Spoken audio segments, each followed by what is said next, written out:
Pues precisamente esta semana, el martes creo para ser preciso, empezamos allá un curso de náhuatl con un par de muchachos de allá del pueblo y por ahí quiero empezar para platicar un poco de esto. Entonces la primera clase que tuvimos allá en el pueblo de náhuatl fue empezando con una palabra que está en uso. No se trata de ir a diccionarios de náhuatl clásico viejo que ya nadie habla, sino de lo que todavía hablamos hoy en nuestro pueblo.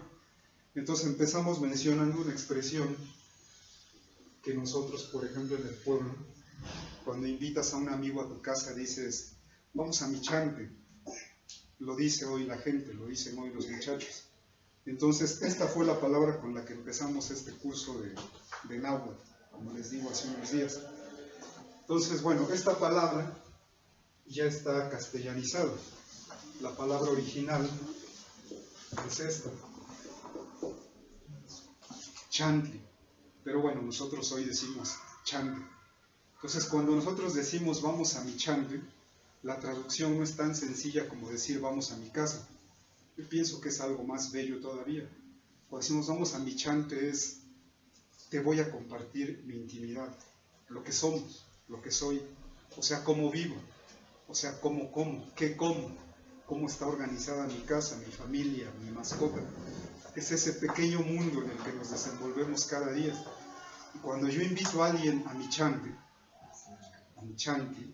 pues es precisamente para compartirles. Entonces, bueno, pues la palabra está hoy en uso en nuestro pueblo y por ahí empezamos, ¿no? Entonces también dijimos que en náhuatl las palabras se componen de su raíz y una partícula que no es necesaria cuando hablamos, pero que esta raíz nunca va a cambiar. Chan es la raíz de casa. Bueno, entonces a partir de eso, uno de los alumnos dio un ejemplo en donde aparece esta palabra, Cuautinchan. Es un pueblo que está cerca de nuestro pueblo.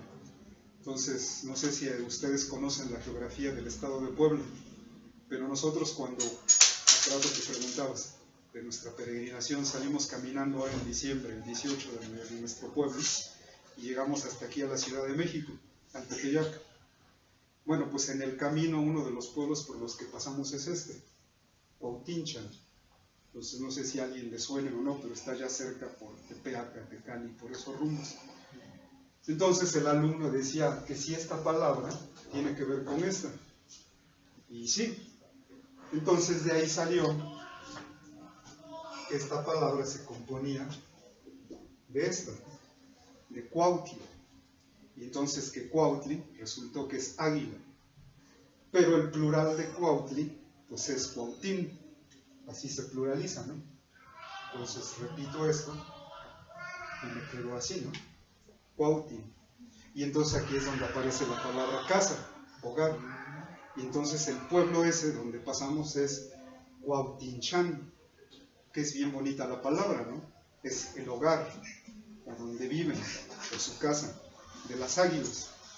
Entonces este pueblo fue muy importante antes de la conquista en nuestra región. No sé si a ustedes les suena este documento que se llama la Historia Tolteca Chichimeca, o los Anales de Cuautinchan, también se conoce. Es un documento hermosísimo. Actualmente se encuentra en la Biblioteca de París. Pero lo escribieron precisamente ahí en Cuautinchan a mediados del siglo XVI. Es un documento maravilloso para nosotros, porque ahí los señores de Cuautinchan, ya que se había consumado la conquista, ya están los franciscanos ahí en la región, lo que hacen y se dicen es, hay que escribir nuestra historia. Y lo hacen.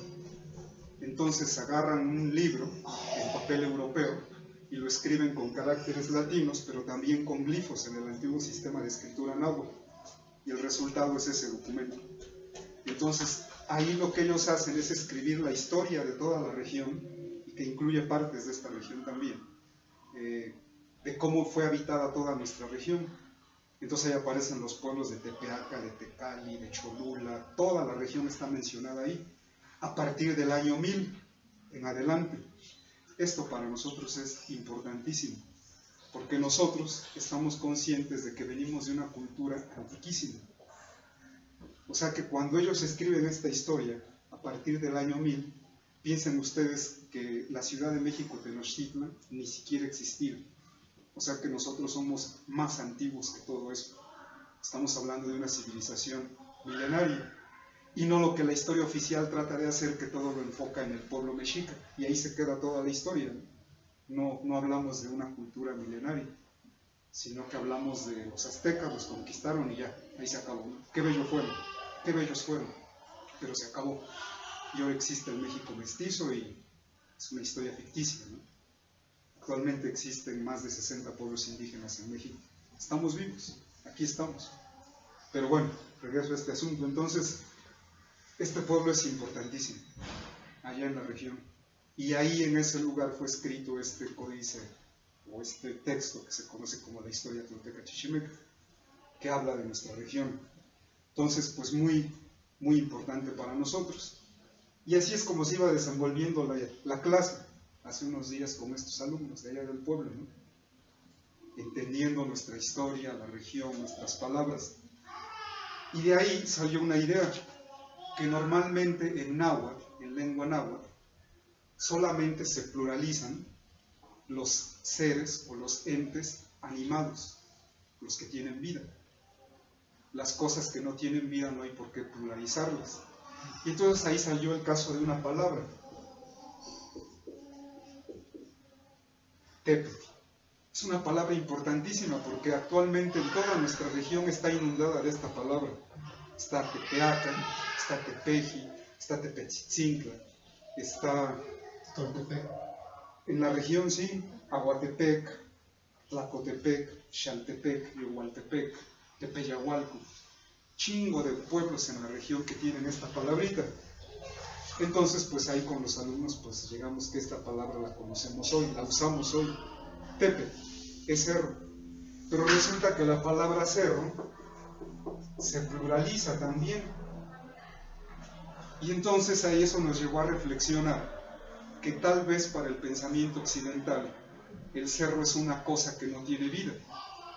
Pero para nosotros, y eso lo dijeron los propios muchachos del pueblo, claro que está vivo.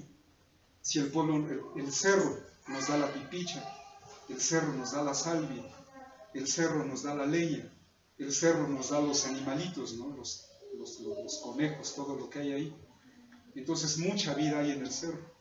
Entonces en nuestra forma de pensar, el cerro está vivo, es un ente vivo y también se pluraliza. Entonces un cerro es tepe y varios cerros son tepeme, que es el plural de la palabra. De ahí salieron muchas historias. Por ejemplo, hoy, allá en mi pueblo, en Santa Clara, Huitziltepec, la gente cuenta, dice todavía, que cada cerro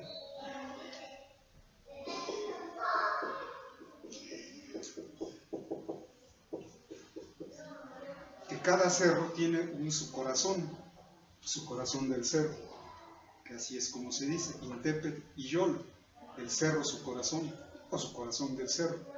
Entonces dicen allá los señores del pueblo que el corazón del cerro es una serpiente, una víbora, y que dependiendo del tamaño del cerro es el tamaño de la víbora. Entonces, por ejemplo, mi pueblo, que se llama Huitziltepec, el Huitziltepec es un cerro gigante en forma de campana que domina ahí el paisaje de la región. Bueno, pues las leyendas, las historias que cuentan los señores es que dicen, ¿no? Por ejemplo, que una vez un señor andaba leñando en el cerro del Huitziltepec, el cerro que nos da nombre e historia a nosotros, ese cerro, y dice que está leñando y entonces pone su pie para descansar en un tronco. ¿Y cuál va siendo que no era un tronco? Era un viborón así, dicen los señores. Es una viborota así, gruesa. Y decía este señor, y esa víbora es su corazón del cerro. El cerro es un ente vivo, y no solo, también tiene su corazón como nosotros. Pero su corazón del cerro es una víbora. Y dicen los señores del pueblo que una víbora, cuando se hace muy, pero muy vieja, entonces le empiezan a salir plumas.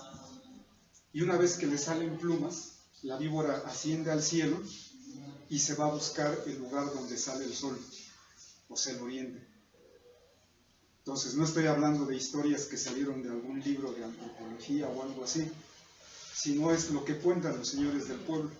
Los cerros están vivos, tienen su corazón y es una serpiente de buen tamaño. Bueno,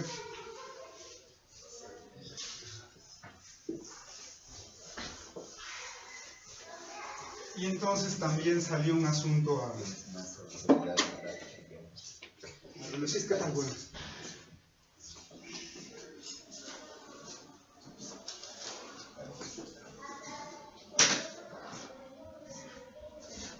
Entonces, ya entrados allí en el asunto de nuestra lengua, la náhuatl, veíamos que la lengua náhuatl tiene una característica que es, como les decía al principio, que toma las raíces de una palabra y entonces las va pegando, y el resultado son palabras y conceptos nuevos. Entonces, este es el nombre de mi pueblo, Huitziltepec, y está formado de muchas palabras. Entonces, no son muchas palabras separadas, sino que esta es ahora un nuevo concepto nada más, pero que se formó de las raíces de varias palabras. Entonces, les digo cuáles son esas raíces.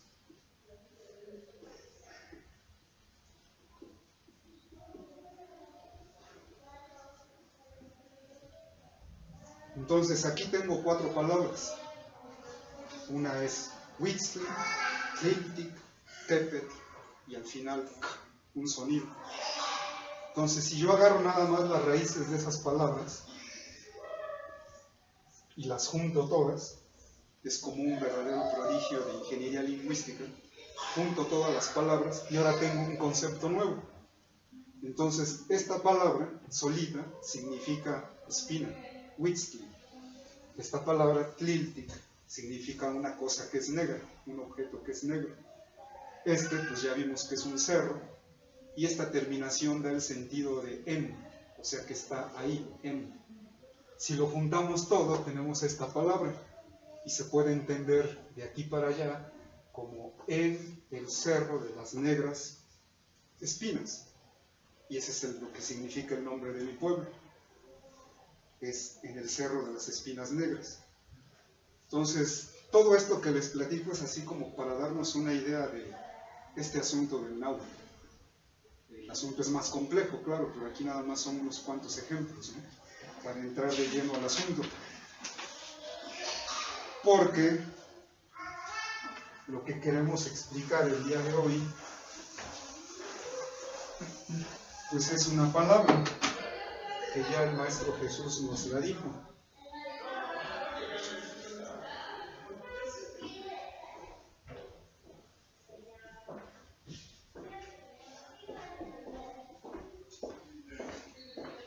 Entonces se dan cuenta, pues es una palabra larga. Entonces miren, yo no sé mucho de lenguas, a duras penas sí hablo como 5, pero esto es maravilloso. Lo tiene el griego antiguo, lo tiene el alemán alto en el siglo XIX, pero es lo que, por supuesto, sí, ¿verdad? El hecho de tomar raíces de palabras, juntarlas y crear conceptos nuevos. O sea que está bien filosofar, pero para hacerlo tenemos que tener una lengua en la que se pueda. Y entonces el griego antiguo es buenísimo para eso. El alemán, pues ni se diga, ¿no? Sino cómo hacemos conceptos como Zeitgeist o Klassenkämpfe o cosas así, ¿no? Bueno, pues el náhuatl funciona así. Juntamos las raíces de las palabras y formamos otras, ¿no? Entonces, esta es la palabra que queremos hoy explicar. De eso se trata a lo que venimos hoy, ¿no? Bueno, pues esa palabra es esa, ¿no? Totlaltipacnantzin. Entonces, pues yo vine a dar una explicación de qué es, quién es, mejor dicho, ¿no? Lo que podríamos hacer sería hacer una traducción, y ya estuvo, ¿no? Y ya acabamos. Pero créanme que a veces las traducciones no sirven. No sirven cuando se trata de conceptos complejos y elevados, y sobre todo cuando son conceptos filosóficos o religiosos. Se me ocurre un ejemplo. Seguramente todos ustedes han escuchado de uno de los misterios grandes del catolicismo, que es el misterio de la transubstanciación. Imagínense ustedes cómo le explican eso a un monje tibetano. Son dos mundos aparte. Entonces el católico tal vez lo entiende sin ninguna bronca, que es la transubstanciación. Pero ¿cómo un católico le va a explicar eso a un monje budista tibetano? ¿Cómo? Haciendo una traducción. ¿Sirve de algo? O sea, sirve traducir la palabra transubstanciación al tibetano, y el tibetano va a decir, ah, sí, ya sé qué es eso, ¿no? Ahí no sirve. No sé si estoy explicando un poco esto, ¿no? Entonces el asunto de esos conceptos es mucho más complejo que una burda traducción. Entonces, por eso es que no quiero hacer nada más esta traducción, sino hablar un poco más de otras cosas.